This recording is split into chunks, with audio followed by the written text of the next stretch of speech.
And I like that you mentioned mentors because I want to talk about that in a minute because I do Hmm. think that's important. Anybody, whatever industry that they want to be in or what they consider successful, you got to find somebody that's been doing this for a long time before you, so you can learn from their Hmm. mistakes and Exactly. that sort of stuff.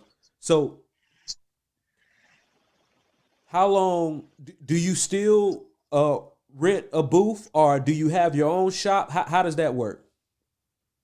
Well, right now I have a suite, which is it's like a something the size of like a living room, and it's your own personal space that has a shampoo bowl inside of it, dryers, and you decorate it yourself. So, mine is big enough to where if I wanted to have another person in there, I could, and that's something that I'm looking to do within the next year. That's one of my goals is to configure it in a way so I can have another person working in there with me, and they could be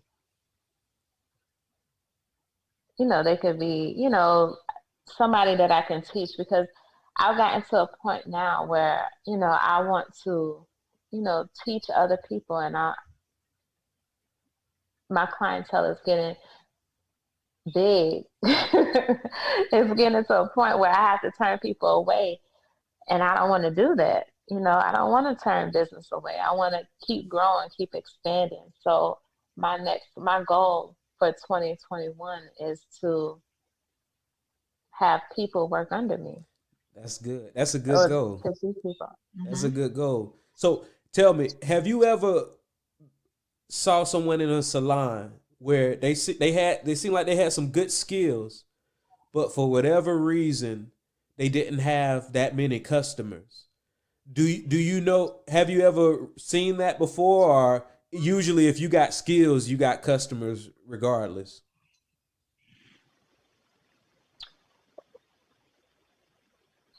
It could be a person's attitude. It could be a person's work ethic. You can have skills, but you are always late. You could have skills, but you have a bad attitude. You could have skills, but you're real slow. You know, those are just things that you might have some clients, but you won't have the clientele that will probably sustain you because it's not just about making someone's hair cute. It's a business ultimately, and you have to run your salon, your business, your skill, your service as a business. You have hairstylists who just do hair, but a lot of hairstylists don't know the business aspect to it. You have to have customer service skills. You don't want to go into a restaurant and pay them your money and they're giving you poor service. It's the same way with hairstyling, you know. So, what's an example of a something service related that's bad that a stylist should avoid if they want to keep their customers?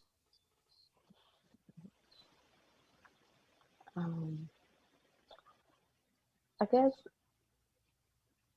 something that I've seen that I've worked with someone who, they had a pretty decent clientele, but it could have been better because he was always late. Like he would be 2 and 3 hours late, and he would have people waiting on him. And there's been people who I have cursed him out while he wasn't even there and just left and haven't didn't come back to him, or they'll go to somebody else while they're waiting 2 3 hours for him. Um, he would take breaks and go out and have smoke breaks, and it's just you have to have some level of professionalism in order to maintain clients. So, being on time sounds like it's the most important thing.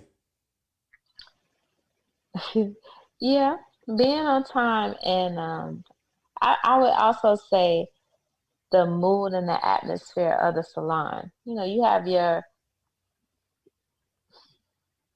lack of a better word, ghetto salons. And then you got have Boosie your playing in the background. Come on. you know, that's the clientele you want, you know, that's what you gravitate towards. You know, you'll usually have like the younger people, you know, but if you want, it just depends on the type of clientele that you want. You want established, more well established women who, you know, have some things going on for themselves. You maintain that type of atmosphere that they want to be in.